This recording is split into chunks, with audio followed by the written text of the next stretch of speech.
Quiero contarles una historia que es verídica, porque conocí a su protagonista y a su familia. Esto sucedió en el sur tucumano, en una localidad donde existe para todos lados que mires grandes extensiones de cañaverales. El cultivo es puramente exclusivo de la caña de azúcar y cada finca suele tener una casa o albergue para el cuidador. En este caso, el cuidador de esta finca era un hombre solo, solía ser una persona de poco hablar cuando llegaba al pueblo a hacer sus compras. El almacenero que siempre provee de sus víveres cuenta que siempre le pareció raro la cantidad de comida y bebidas blancas que llevaba, ya que solo eran para él. El hecho fue que un día sus familiares fueron a verlo porque hacía varios días que no pasaba por sus casas a saludar cuando volvía del pueblo, cosa que hacía cada 3 días. Al ingresar a su vivienda era solamente un cuarto grande, lo que encontraron bajo la cama sin vida y semi-mutilado con parte de su cuerpo dentro de un agujero. El olor era insoportable y nauseabundo. De inmediato llamaron a la policía y esta hizo las actuaciones correspondientes para cerrar el caso como muerte natural. La pregunta era ¿quién hacía un agujero debajo de su cama tan profundo? ¿Cómo su cuerpo había quedado en esta posición surrealista? Y ahí surgió el recuerdo de una leyenda muy arraigada a la zona, la leyenda del Viborón. La leyenda indica que el surgimiento del demoníaco Viborón se debe a un pacto entre los comerciantes más antiguos y exitosos de la ciudad y el mismísimo demonio. El Viborón sería la mascota que estos comerciantes tendrían que alimentar cada noche a cambio del rotundo éxito de su negocio. Según el mito, el Viborón nace de un huevo que fue puesto por un gallo, un anfibio que es el que se incuba dentro para luego dar paso a una pequeña serpiente que en lugar de tener solo escamas presenta plumas y jirones de pelo de mamífero. Es una historia paralela al perro familiar, pero ¿a quién pertenece esta gran extensión de cultivos? A un cañero muy conocido en la provincia y político con un alto cargo en el gobierno. No diré en qué poder es funcionario para no levantar suspicacias. ¿Cómo sigue esta historia? Ahora es uno de los hijos el encargado de la finca y le delegaron la tarea del padre. Según dicen, él ahora debe alimentar al Viborón y si no lo hace, le ocurrirá lo mismo que a su padre.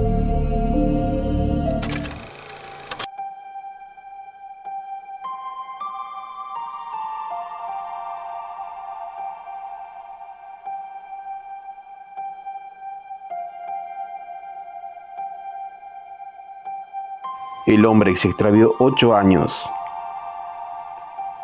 Más que el terror, la preocupación, el miedo en sí, las leyendas de terror chilenas tratan de evocar el suspenso y el misterio.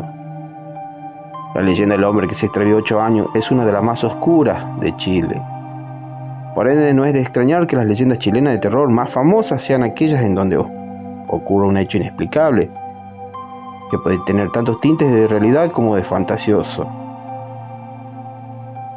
Prueba de lo anterior comentado es precisamente el hombre que se extravió 8 años, una leyenda popular de Chile que de ser cierta correspondería a una de las más grandes incógnitas y misterios que representa este país sudamericano.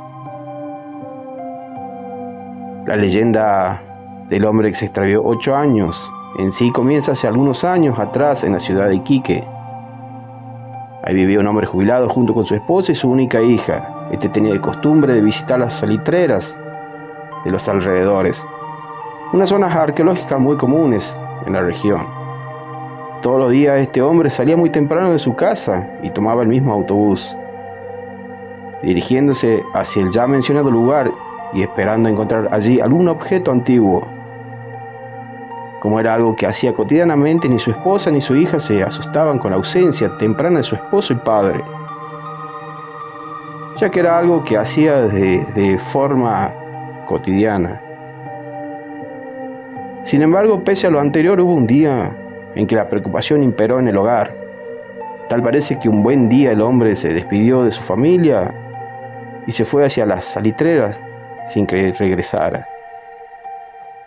Ese mismo día y durante la noche, viendo que el hombre no regresaba, su esposa, ya extremadamente preocupada, decidió contactar con la policía, esperando a que más temprano que tarde el hombre volviera a su casa. No obstante, el hombre nada que volvía, siendo buscado por todos, tanto en el lugar que se supone que visitó, como en sus alrededores. Todo sin ningún éxito aparente de encontrarlo a salvo. Ni sus amigos ni los familiares del hombre sabían realmente en dónde se podía encontrar, desconociendo también las razones por las cuales podría haberse marchado y desaparecido de esa manera. Desafortunadamente, las autoridades declararon al hombre como muerto, después de un tiempo de no poder encontrar su paradero, dejando a su esposa y a su hija resignadas a seguir esperándolo. Tanto es así que la esposa mandó a construir una lápida simbólica en el cementerio local. Como debes estar adivinando, pasaron 8 años desde la desaparición del hombre. La hija de la pareja ya era una mujer casada y madre de su propia familia, visitando recurrentemente a su madre para que ésta no estuviese sola tanto tiempo. Es ahí, en una de esas visitas de la hija a su madre en la casa, que escucharon como que alguien intentaba abrir la puerta. Aterradas se asomaron a ver quién era la persona que importunaba su tranquilidad, encontrando para su sorpresa que quien intentaba abrir la puerta no era más nadie que el esposo y padre de esa mujer y su hija. El hombre jubilado, perdido hace 8 años, se encontraba ahí, de pie en el umbral de la entrada, vistiendo exactamente la misma ropa que vestía al momento de su desaparición, luciendo exactamente de la misma manera. Es como si nunca se hubiese marchado. El hombre, muy molesto, preguntó que quién había cambiado la cerradura de la casa, dejando así la molestia a un lado y sustituyéndola por asombro cuando ve a su hija, que, un poco más crecida, sostenía un niño en sus brazos. Las más asustadas ante esto eran precisamente las mujeres, que no podían creer lo que estaban viendo. Resultó ser para aquel hombre esos 8 años nunca pasaron. Para él simplemente se levantó temprano y fue a un lugar predilecto, regresando a la misma hora a la que estaba acostumbrado a regresar. Incluso el hombre tenía en sus manos el periódico del día de su desaparición, mismo que agarró en la mañana antes de irse hasta las salitreras. Sorprendentemente el periódico se notaba nuevo, como si fuese un periódico de ese mismo día, con la misma emisión. Pasó el tiempo y el hombre jubilado volvió el resto de su vida en compañía de su familia. No obstante, este hombre nunca pudo saber qué fue lo que pasó y precisamente murió sin saberlo, pasando a la historia en forma de leyenda como el misterio del hombre de Iquique, aquel hombre que viajó en el tiempo o se perdió 8 años y regresó exactamente igual a como se fue.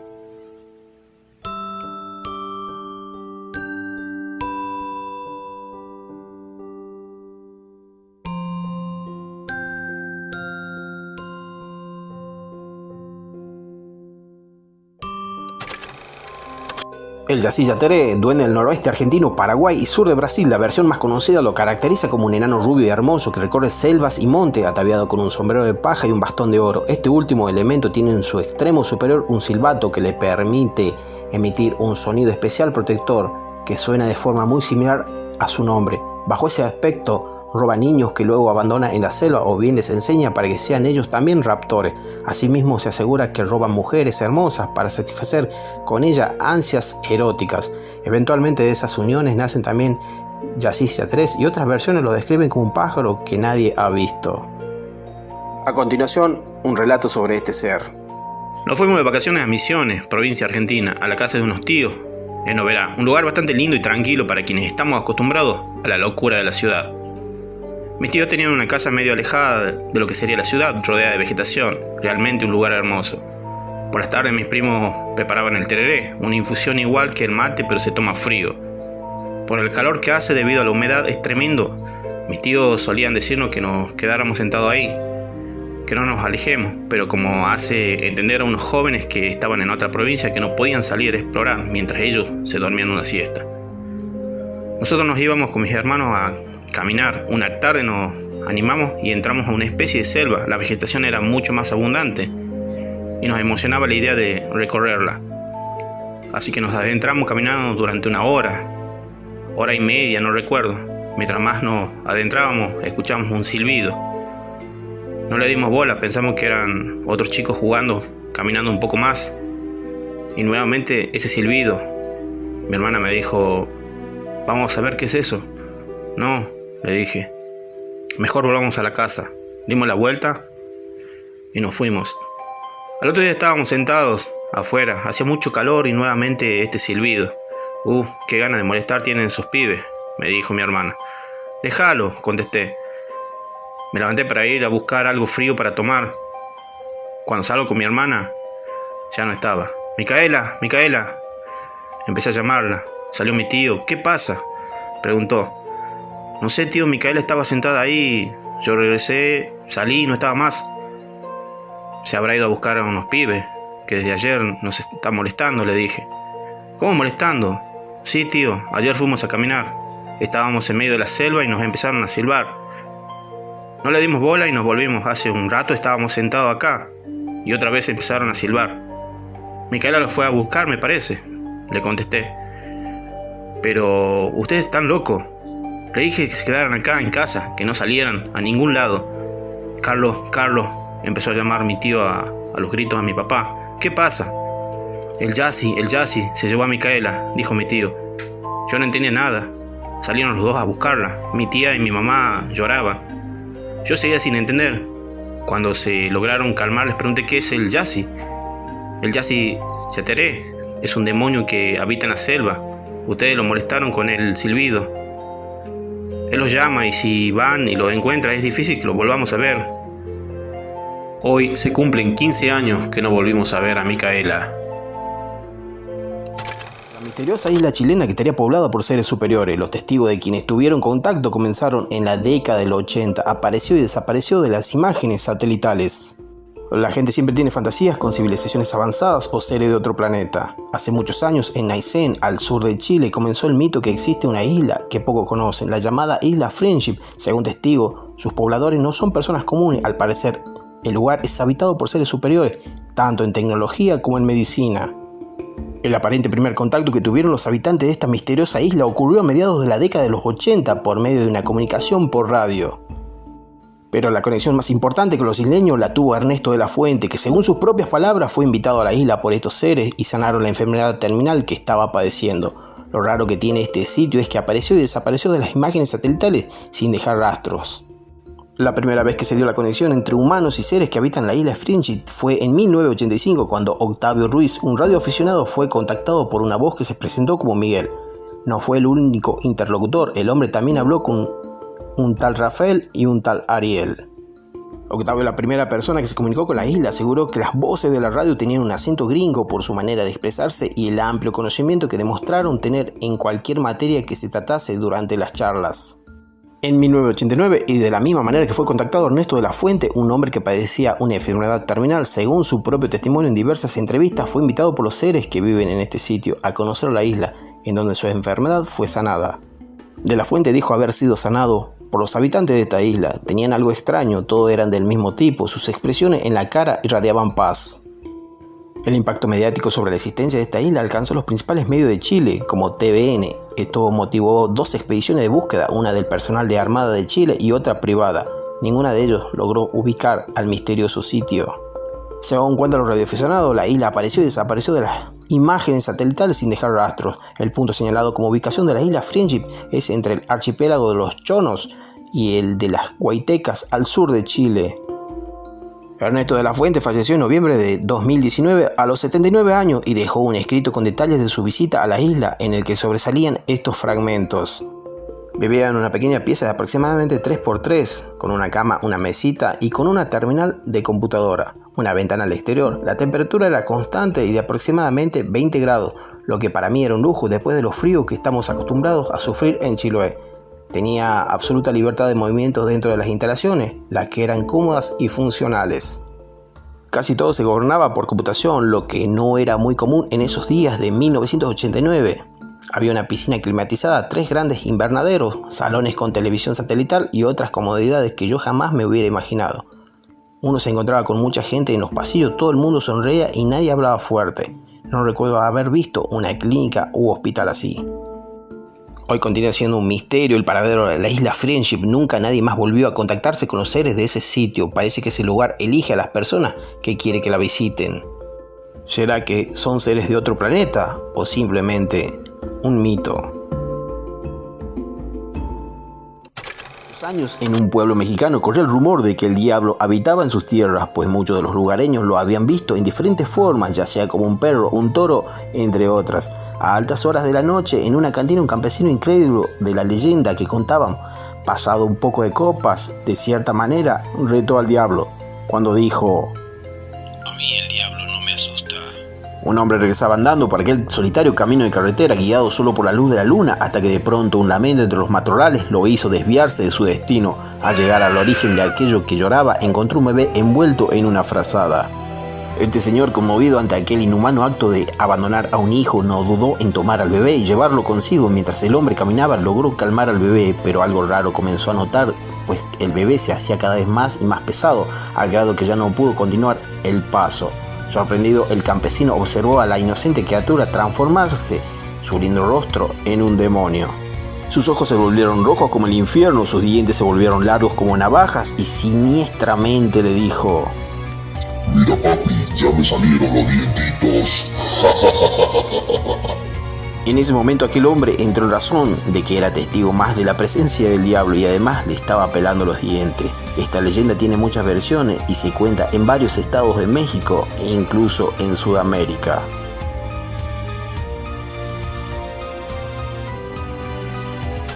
Bienvenido a los relatos de terror de Yayo. ¿Estás listo para esta historia?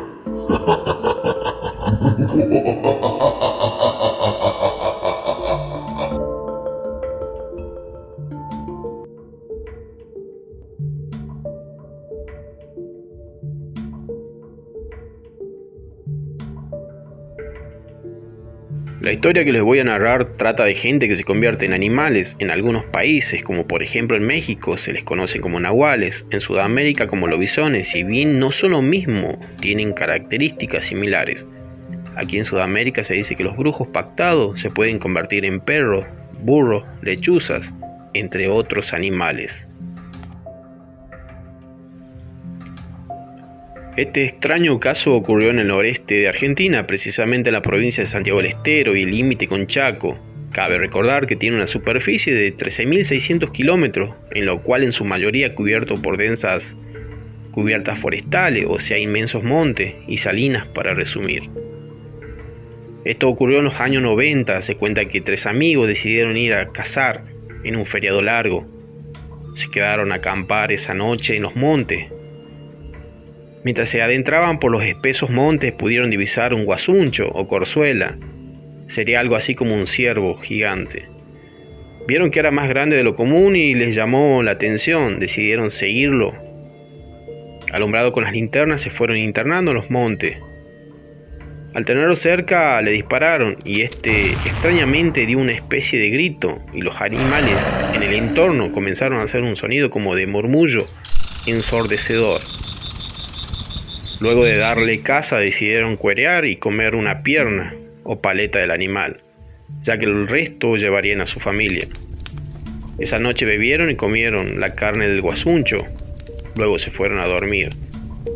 Dejaron el resto de la carne colgado en un árbol para cargarlo en la camioneta en la mañana. Como hacía frío no habría problema con la carne ya que se mantendría fresca hasta la mañana. A la mañana siguiente cuando se levantaron se dieron con la horrorosa escena que los dejó impactados a no poder creer lo que estaban viendo. En el lugar donde dejaron el resto del animal estaba el cuerpo de un hombre, al cual le faltaba una pierna, la cual sería la que ellos se habían comido esa noche. Estos muchachos salieron de ahí para dar conocimiento a las autoridades. Ellos aseguraban en su relato que lo que ellos habían cazado eran guasuncho y se habían comido una pierna. Luego de dar aviso a la policía, el juez tomó el caso, pero de los 3 muchachos no se supo mucho. Lo que sí se dice que uno de ellos quedó con sus facultades mentales perturbadas y terminó en un hospital psiquiátrico de la provincia, internado. Suscríbete, comenta y dale like.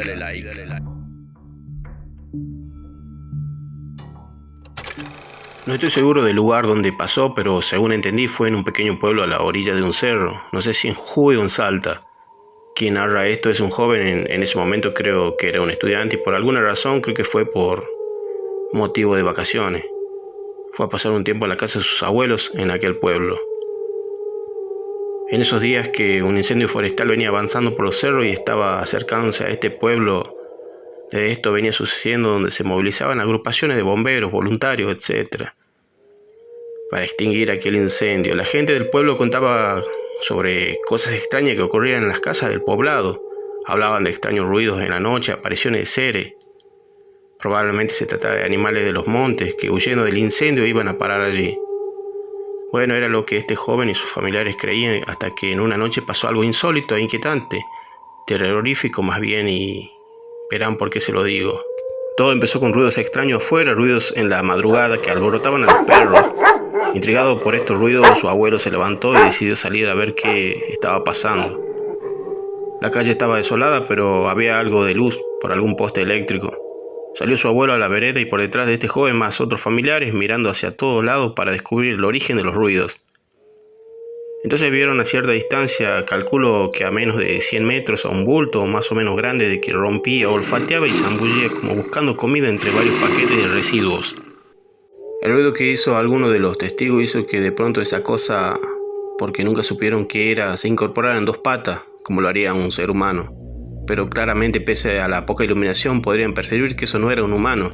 Aquella criatura comenzó a correr velozmente hacia donde estaban estas personas, las cuales reaccionaron a un tiempo y todos lograron ingresar rapidísimo dentro de la casa.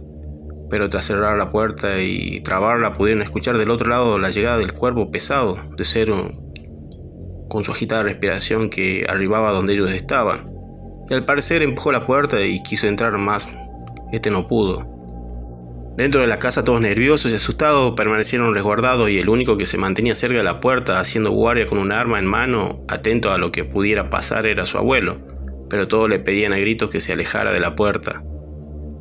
Esa cosa finalmente se fue, como dije, nunca supieron qué fue.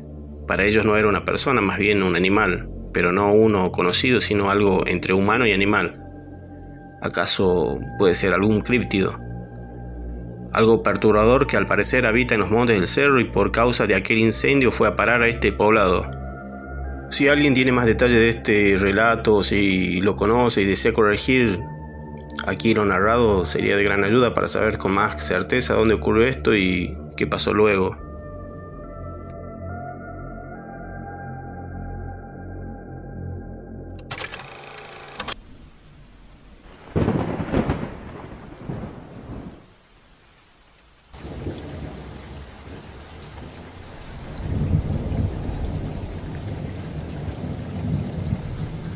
En el relato de hoy, mi madre controlaba el clima.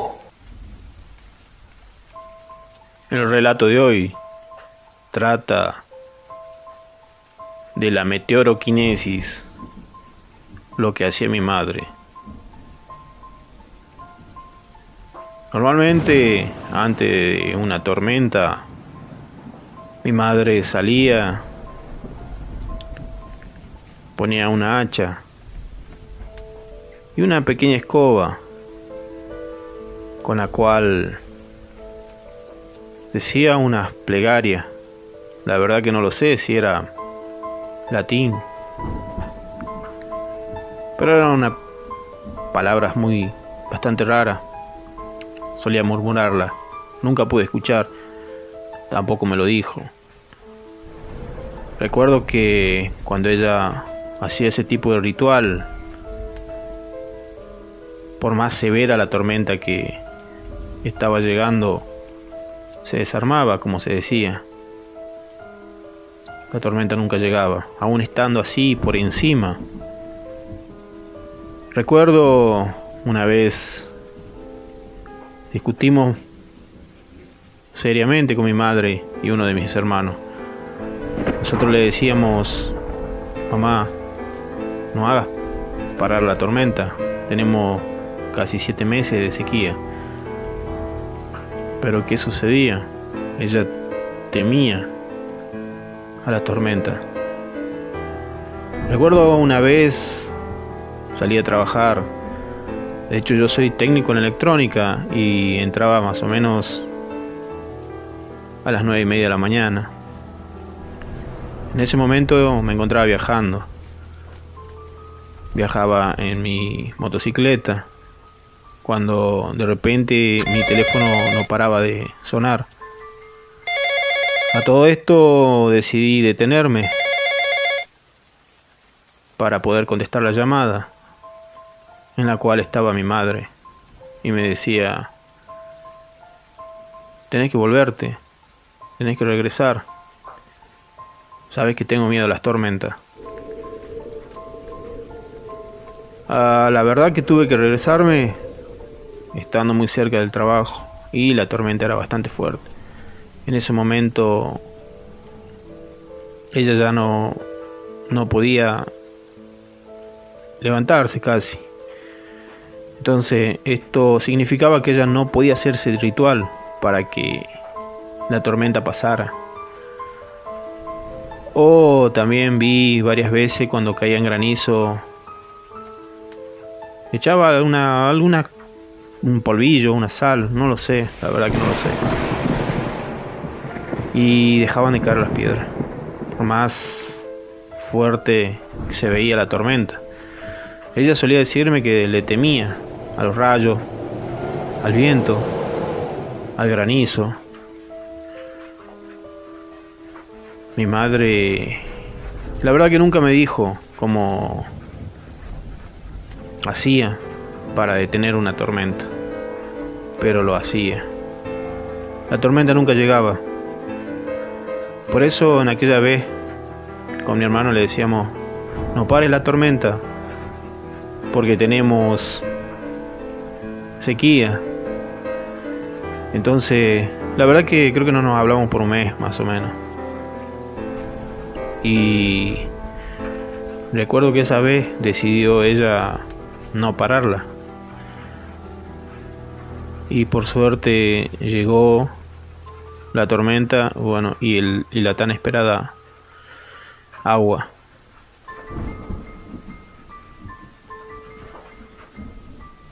Entre otras cosas, recuerdo que también cuando habían temporadas de lluvia para esta parte del mundo, por ejemplo en abril,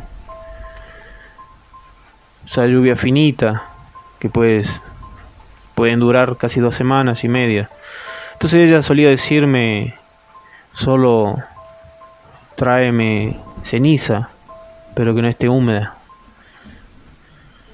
Y a veces cuando pasaban semanas lloviendo era muy difícil conseguir ceniza, ese tipo de ceniza, normalmente en algún brasero, pero si estaba a la intemperie era imposible conseguirla.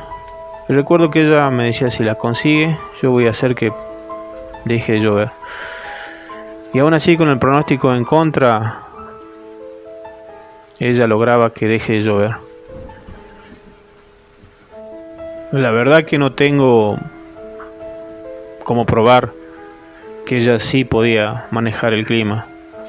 Mi madre falleció hace casi 10 años, pero lo único que tengo es mi relato, al cual doy fe que ella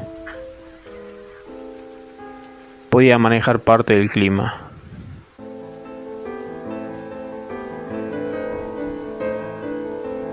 Cabe aclarar que ella solo lo hacía por el temor a que le pase algo o a que nos pasara algo, ya que las tormentas eran muy violentas y, como dije anteriormente, nuestra casa era muy humilde, que a veces un simple viento podía arrancar las láminas del techo. La verdad nunca supe dónde ella aprendió eso. Tengo entendido también que mi abuela, ella no lo practicaba.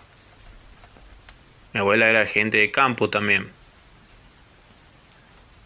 Bien, en fin, para terminar este relato, si alguien de ustedes sabe o escuchó algo similar a esto, puede dejarlo en los comentarios. Muchísimas gracias por llegar al final de mi relato. Suscríbete a los relatos de Yayo. La Casa de los Leones, una tragedia en la calle Larga. El excéntrico deseo de Eustoquio Díaz Vélez, hijo, generó una historia al lado de donde hoy está la ex casa cuna. Cuando el amor estaba en su momento cumbre, una fiera cambió el final feliz. En Barracas existe una leyenda urbana que cuenta que un extravagante millonario decidió tener leones en su casona y eso desató una tragedia en su familia. La propiedad de estilo francés está ubicada sobre lo que hoy es la avenida Montes de Oca al 100, al lado de la ex casa cuna y actual hospital de niños Pedro Elizalde. La citada casa fue adquirida por Eustoquio Díaz Vélez, hijo, uno de los hombres más ricos de mediados y fines del siglo XIX. Además fue el menor y único hijo varón de los 3 hijos del general Eustoquio Díaz Vélez, quien había sido impulsor de la Revolución de Mayo y uno de los principales soldados defensores de la independencia argentina. La fortuna de Díaz Vélez hijo era comparable a la de los Anchorena, los Alazaga, los Guerrero y otras familias de la clase alta de la ciudad de Buenos Aires.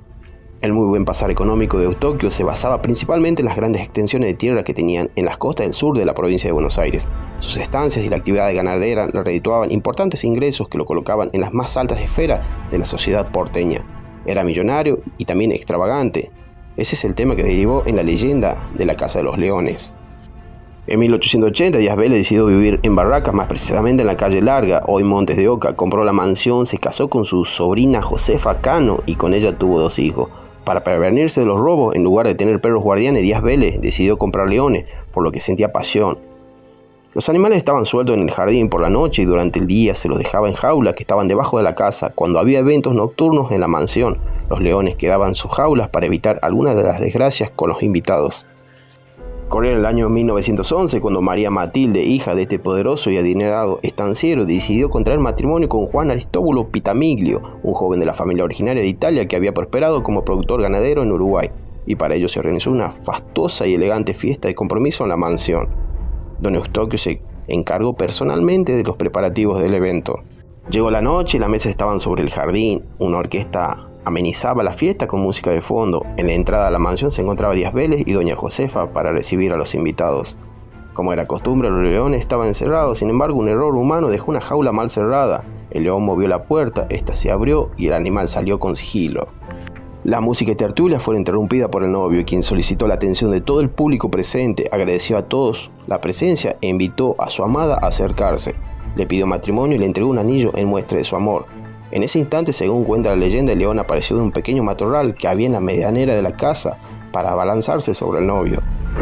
Este es el hombre luchaba contra el gigantesco animal y gritaba con desesperación. Su novia y los invitados también gritaban de pánico.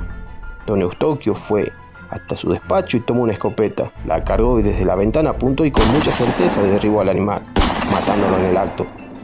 Era tarde para el novio y yacía destripado y muerto en el jardín, víctima de las garras y colmillos de león. La fiesta había terminado en una tragedia.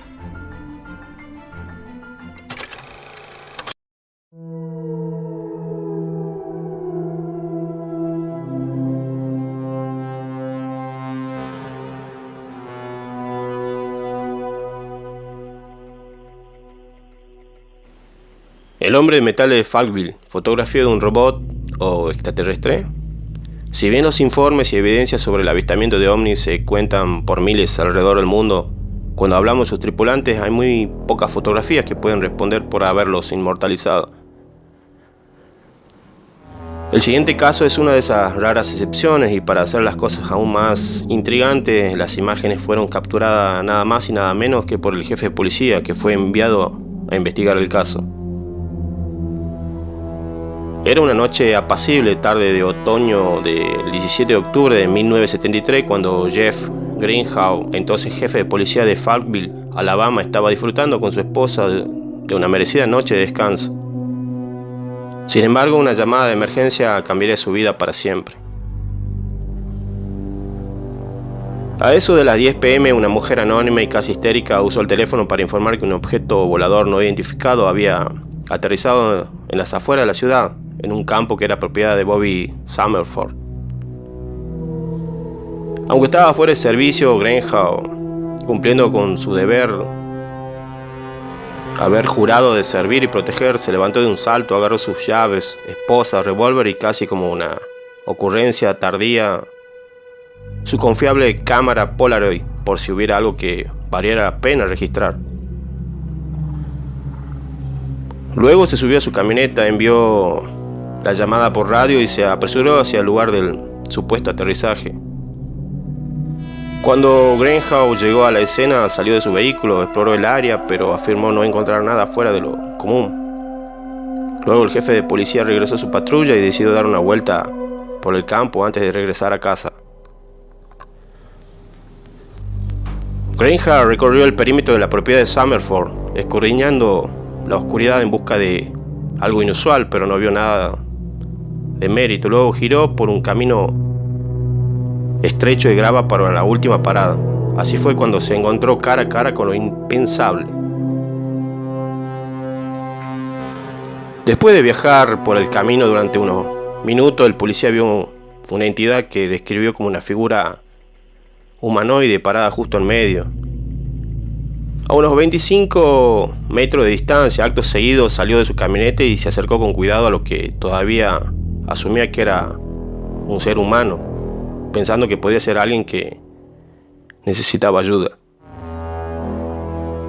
Le gritó a la extraña figura, pero esta no respondió. Cuando se acercó a 15 pies del ser, que estaba iluminado por las luces altas de su patrulla, el jefe se dio cuenta de que algo andaba muy mal.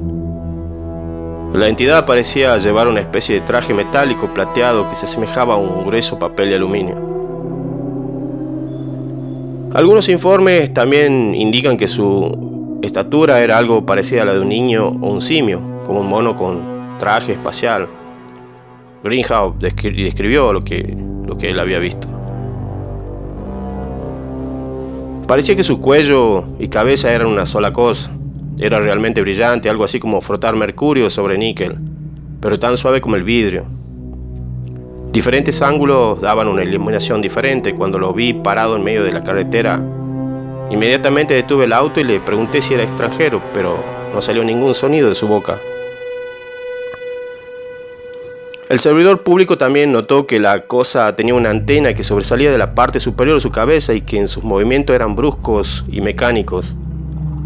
Así rápidamente se dio cuenta de que estaba lidiando con algo desconocido y, dejando a su lado su pánico con años de entrenamiento policial, tuvo el ánimo para tomar su cámara instantánea Polaroid y dispararle con 4 fotografías a este ser.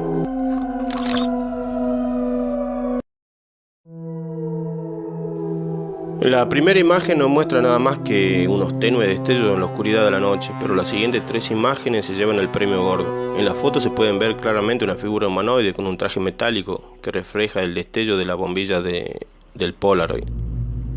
Tal vez creyéndose que estaba siendo atacado por un humano con algún tipo de arma destellante, la criatura casi instantáneamente se dio vuelta y comenzó a huir por el camino a velocidades muy superiores a las capaces. Una velocidad superior a la que no las tienen los seres humanos.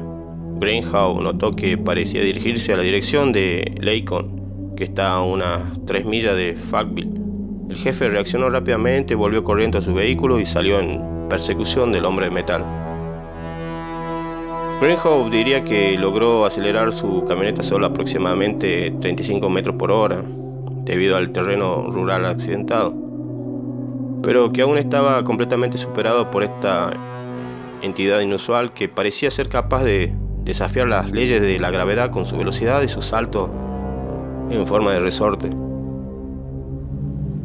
Según el testigo, esta cosa corrió de una manera muy extraña, de lado a lado, con los brazos a los costados de una manera extraña. Parecía tener resortes en los pies para propulsión. Podría cubrir unos 10 pies en todos los sentidos. Corría más rápido que cualquier ser humano que haya visto.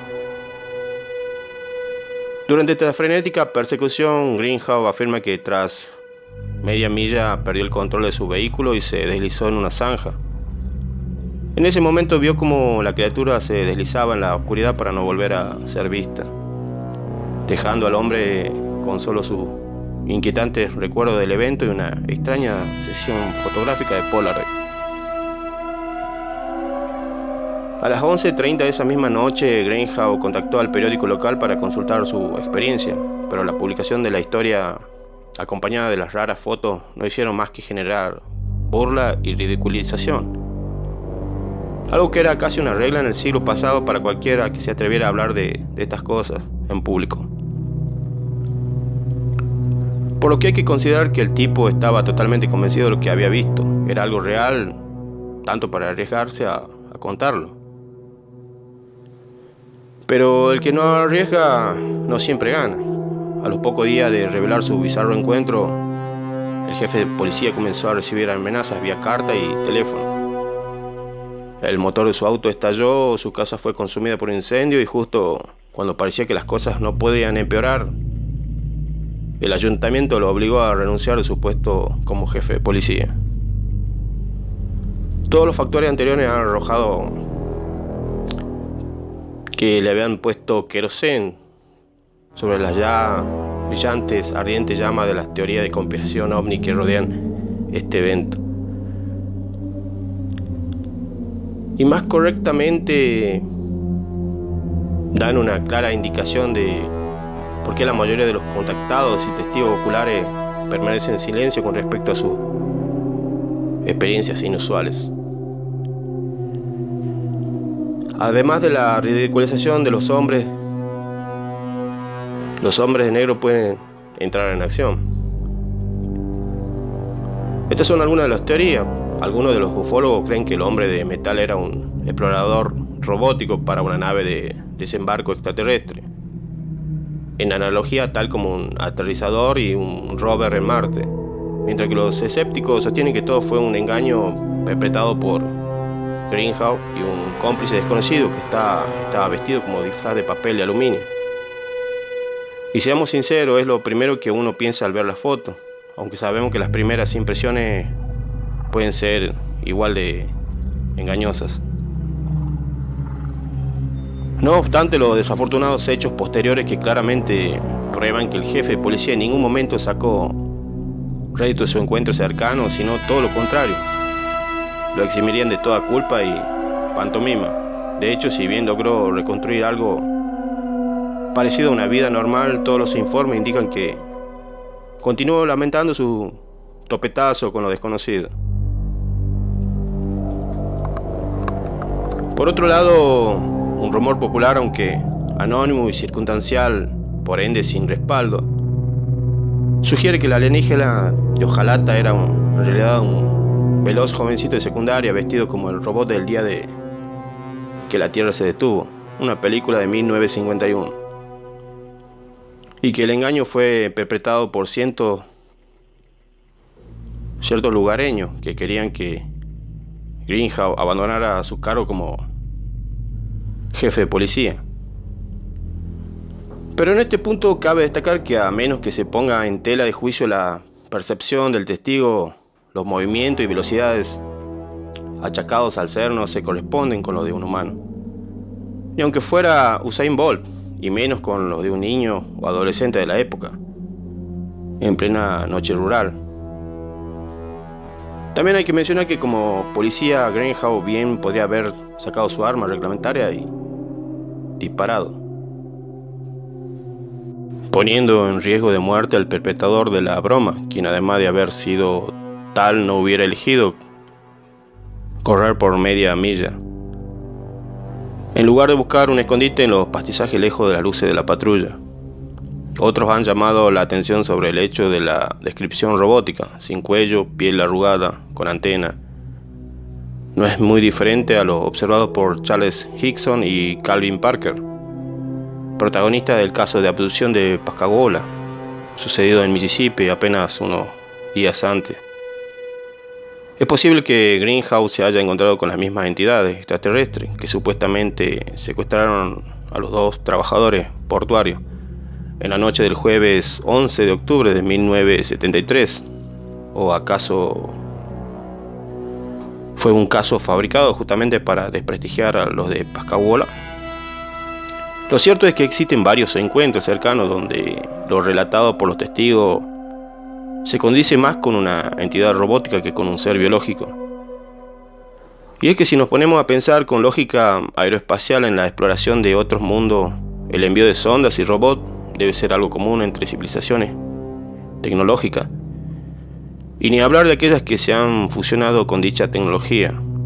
En palabras del reconocido astrofísico británico Sir Martin Rees, en un planeta que orbita una estrella más antigua que nuestro Sol, la vida puede haber evolucionado hacia un dominio de la inteligencia de las máquinas. Y ese fue el extraordinario caso del hombre metálico de Falkville, Alabama, Estados Unidos.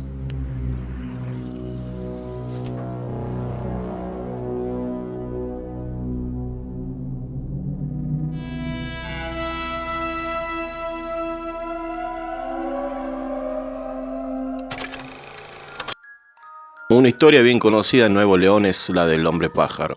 La leyenda popular dice que los avistamientos empezaron por los años 80. Los reportes más comunes se sitúan en la zona de la Huasteca, pero hay quienes aseguran haberlo visto merodeando por el mismo cerro de la Silla. Realmente no se cuenta con evidencias sólidas sobre la existencia de este ser, pero los avistamientos coinciden en que aparece principalmente en zonas de montaña. Su descripción es la de un humanoide de color negro, ojos brillantes y alas, por lo que se le empezó a llamar el hombre pájaro. Con los años, los nuevoleonses han trazado teorías sobre esta mítica criatura. Unos creen que es parte de una raza antigua que nunca se extinguió. Otros de que se trata del chupacabras y no hay quien le atribuya origen alienígena. La Huasteca es un magnífico respiro al bullicio de la zona metropolitana. Es un lugar místico protegido por paredes que forman parte de una cordillera de la Sierra Madre Oriental. Se encuentra ubicado en el municipio de Santa Catarina y forma parte del Parque Nacional Cumbres de Monterrey. Este lugar, gracias a su montaña, es ideal para perderse entre los cañones. Aquí hay grandes atracciones para los amantes del senderismo, como el Pico Pirineos y el Pico Independencia. Se suele practicar ciclismo, rappel, entre otras actividades. La naturaleza de este sitio, caracterizada por sus altas montañas, cuevas y senderos, la hace ideal para ser uno de los lugares más populares para avistamientos del hombre pájaro. La historia popular, historia de 1908, cuenta que un hombre paseaba con su perro por una senda. Del lugar, de repente, el perro empezó a agitarse y olfatear alrededor. En el camino, el hombre encontró una huella parecida a la de un humano, pero con garras. Fue en ese momento que su perro empezó a ladrar a los matorrales, por lo que el hombre decidió lanzar una piedra y descubrir lo que se ocultaba. Pudo oír el batir de unas alas y ver cómo una figura oscura salió volando del lugar. Uno de los avistamientos más recientes fue en 2018, cuando Adri Gaitán caminaba por la zona con su papá. Subió una fotografía a sus redes sociales sobre su paseo. Asombrada por una peculiar anomalía, esta fotografía causó revuelo por las redes sociales. Personas tratando de descifrar si la foto era real o no, sobre qué es esa cosa que aparece volando sobre los árboles. Es verdad que no existe nada comprobado, que es posible que todo provenga de avistamientos de aviones o de la imaginación de las personas. De una u otra forma, es verdad que el hombre pájaro es una de las leyendas más populares del estado, que ha pasado de generación en generación y que es muy común entre los nuevoleonses, que al mirar hacia las montañas algo se oculta ahí, con o sin hombre pájaro.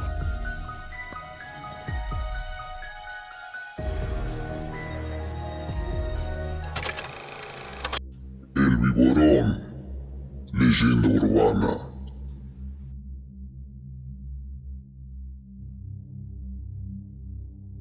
El Viborón, una leyenda urbana en Neuquén. Testimonio de la presencia de mitos y leyendas que tuvieron lugar en nuestra ciudad y en la región. El influjo de las tradiciones rurales a las que no escapan las modernas urbes. Cuando escuchamos mencionar la palabra leyenda folclórica, es imposible no pensar en el contexto rural del interior de la provincia. Sin embargo, los testimonios de muchos vecinos aseveran que entre las agitadas calles de la capitalina neuquina se pudieron haber producido eventos inexplicados que involucran a seres y personajes más propicios de los cuentos que nos contaban para ir a dormir, o las historias de las rondas de fogón que los visos de la realidad cotidiana. Tal es el caso del Viborón, una criatura espeluznante en forma de serpiente y cabeza humana, más bien de un niño o un bebé, cuyo tamaño varía según los relatos de los vecinos, que aseguran que los dueños de ciertos comercios locales cuyo nombre se reservan para resguardar la identidad de los personajes involucrados poseían como macabras mascotas y un pacto infernal. Todo se remonta a ciertas creencias camperas que narran la existencia de un extraño ser que surge del huevo puesto por un gallo, y allí comienzan las anomalías dado que los gallos no pueden hacerlo, y al que incuban un reptil o un anfibio según la versión. Así surge el viborón, al principio como una pequeña culebra, que en lugar de tener solo escama, presenta además plumas y jirones de pelo. Solemos encontrarnos con esos huevos cuando andamos por el campo. Nos damos cuenta enseguida por el tamaño y la forma casi de una pelotita de ping pong, y porque aparecen abandonados en el medio de la nada. Entonces hacemos un fueguito y tiramos ese huevito adentro para destruirlo, comentó un criancero de la zona de Celinosa. Para hacerse dueño del viborón hay que pactar con las fuerzas del mal, que le concederán al nuevo propietario de la abismal mascota fortuna, fama sin límites, y que se enriquecerá por lo tanto de la noche a la mañana, siempre que cumpla con cuidarla y alimentarla. Los detalles del menú es mejor obviarlos para hacerle honor al buen gusto. La muerte o huida del viborón implicarán asimismo la ruina inmediata para sus dueños. Existen las crónicas policiales que sin embargo permanecen ocultas para evitar el escarnio y burla. Rastros de leyenda. En la década de los 90, una enorme serpiente fue hallada aplastada por el paso de vehículos en la ruta 22 en la década del 90, y el acta fue preservada dado que no se trataba de un ofidio cualquiera. Si fue por esa época que apareció atropellada una especie de víbora tipo boa, bien grande en la ruta 22, más bien a la altura del centro, y los policías que se constituyeron en el lugar se preguntaban si habría sido de un circo que hubiera llegado a la ciudad, pero no había venido ninguno, o de alguna chacra donde lo tuvieran, pero no había nada cerca de ahí. El animal era bien raro y el cuerpo no era más bien como una serpiente, porque se sabe que no tienen plumas ni que tampoco es así la piel de un bicho de esos, explicó una fuente policial en retiro quien pidió reserva, ya que en el momento el caso fue motivo de burlas. Dicho suceso se relacionó con el mencionado viborón o culebrón y simultáneamente con la quiebra comercial de un conocido negocio, debido a que, según la misma leyenda, eso es lo que les ocurre a los propietarios del legendario animal cuando se les escapa o dejan de alimentarlo. Mi papá vio un culebrón, comentó una oyente de la columna Historia de los Enigmas del programa Todo Bien. Allá por la década del 60, mi padre repartía bebidas con su camión por la zona de Zapala, y en un paraje cercano una clienta de la que se rumorea era poseedora de un viborón. Lo hizo pasar a una dependencia donde le mostró esa víbora enorme que estaba en un nido bastante grande en el suelo y tenía como la forma de un choique, todo retorcido, y una cabeza como la de un lagarto, cubierto todo el cuerpo como de plumas muy raras. A mi papá le dio muchísima impresión y repugnancia, salió casi corriendo y no volvió nunca más ahí. Y pocas veces se animó a comentarlo. La historia se repite de diversas localidades de Neuquén y también en Ciudad de Río Negro. Los nombres de la familia y las circunstancias cambian. Comenzar una charla al respecto es observar nombres y datos que la mayoría maneja con detalles y señas que siempre parecen coincidir. no es ajeno al conocimiento de los periodistas de la farándula política. Incluso muchas páginas de internet lo referencian. Que cierto mandatario argentino vinculado precisamente a la mala suerte había hecho un pacto infernal y era poseedor de un viborón. Leyenda muchas veces refrendada por los habitantes del pueblo de la provincia, de la que provenía como signo de cierto pacto demoníaco. El mito sigue intacto, tal vez como un deseo deliberado de que lo sobrenatural coexista en el ritmo ajetreado de las calles y avenidas, o a versiones que no se cuentan en público por temor a la burla y a la falta de pruebas, cuya existencia cada tanto asoman misteriosamente a la luz. Una gallina para el nahual. Pachita, una anciana de Huixquiclán, Estado de México, me contó que siendo ella niña comenzaron a amanecer degolladas muchas de sus gallinas y las pocas que quedaron no volvían a poner huevos. De lo espantada que quedaban. Ante esto los pueblerinos fueron a ver al anciano sabio de la comunidad, un viejo ermitaño que vivía junto al río. Querían preguntarle qué podían hacer ante lo que sucedía, y cuando llegaron ya el viejo los estaba esperando sentado en su puerta, que al parecer y sin que nadie se lo hubiese dicho ya sabía a lo que iban, y les dijo: ya sé a lo que vienen, muchachos, sé quién les causa el mal, es un sujeto que nació nahual, y esa es la causa por lo que no sabe controlar su mal, pero no hay algo que él no sabe y que es muy terrible en caso dado, si llegara a probar carne humana se quedaría como hombre lobo y ya no podría ser hombre nunca más. Solo existe una forma de evitarlo, pero es un tanto arriesgada, muy peligroso. Y esto consiste en que alguien tiene que matar una de sus mejores gallinas en la noche, marcar un camino en su misma sangre hasta la casa para que así pueda hablar con él. Deberá decirle que se vaya al monte y permanezca allá hasta que aprenda a controlarse. Si no lo hace, mucha gente morirá por sus manos antes de poder matarlo a él. Y por nada le vayan a abrir la puerta, no lo dejen entrar, aunque él se los pida. Valientemente el padre de Pachita se ofreció a realizar tan macabra ceremonia. Al caer la noche, él mató su mejor gallina y con la sangre marcó un camino hasta la casa, dejando el cuerpo al pie de la ventana. Después de media hora se oyó un espeluznante aullido y unos pasos de alguien que poco a poco se iba acercando a la casa. Cuando llegó a la ventana rápidamente, el papá de Pachita prendió un ocote que iluminó un horrible rostro vagamente a través de la ventana.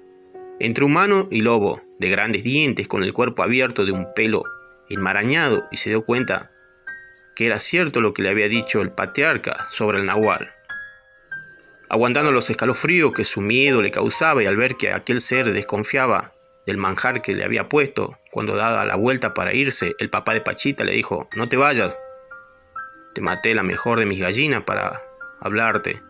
Necesito decirte algo. Sé que no puedes controlar la bestia que llevas dentro. También sé que no eres malo y que naciste así. Mejor vete al monte lejos del pueblo y de la gente. Así no harás daño y tampoco te lo harán. Allá hay conejos y mucho que cazar para que puedas comer y sobrevivir hasta que aprendas a vivir como hombres entre nosotros sin matar. Trabajosamente la bestia contestó con palabras que sonaron muy roncas, guturales mezcladas entre bestia y humano. ¿Por qué te atreves a llamarme con una gallina? Y me dice buenas palabras. Déjame entrar para que platiquemos, le dijo aquel ser. No puedes entrar. Si pruebas mi carne o la de cualquier humano, te quedas por siempre como un animal y te cazarán hasta que te maten. Mejor vete al monte y aprende allá en soledad, sin hacer más daño, y regresa cuando estés listo. El nahual lo miró por algunos minutos, que parecían eternos, luego tomó la gallina con sus fauces y se fue corriendo en 4 patas rumbo al monte, emitiendo un fuerte aullido que se escuchó a lo lejos por todo el monte. Después de pasar tiempo, poco a poco las gallinas volvieron a poner huevos y a reproducirse. Unos años después tocó la puerta un harapiento hombre tostado por el sol, cuya mirada mostraba astucia y tristeza. Le dijo al padre de Pachita: hace unos años me corriste al monte con muy buenas palabras y me alimentaste con una de tus mejores gallinas. Ya aprendí, ahora puedo controlarme, y de hoy en adelante, en pago, ningún nahual matar a tus gallinas mientras estén viva. Dicho esto, agarró camino y desapareció. Pasaron los años y el papá de Pachita murió. Cuando lo llevaron al panteón, Pachita creyó ver a aquel harapiento recargado en el tronco de un pirul que estaba frente al panteón. El hombre tenía las mismas facciones y se parecía mucho. Mas de repente desapareció. Después, la última noche del novenario, a medianoche se oyó un largo y lastimero aullido, como despedida, que se alejaba rumbo al monte, acompañando la triste partida de aquel que, aún arriesgando su vida, lo ayudó a controlar su transformación entre bestia y hombre. Aún lo recuerda, pero desde entonces no se le volvió a ver en los alrededores. Suscríbete para más contenido.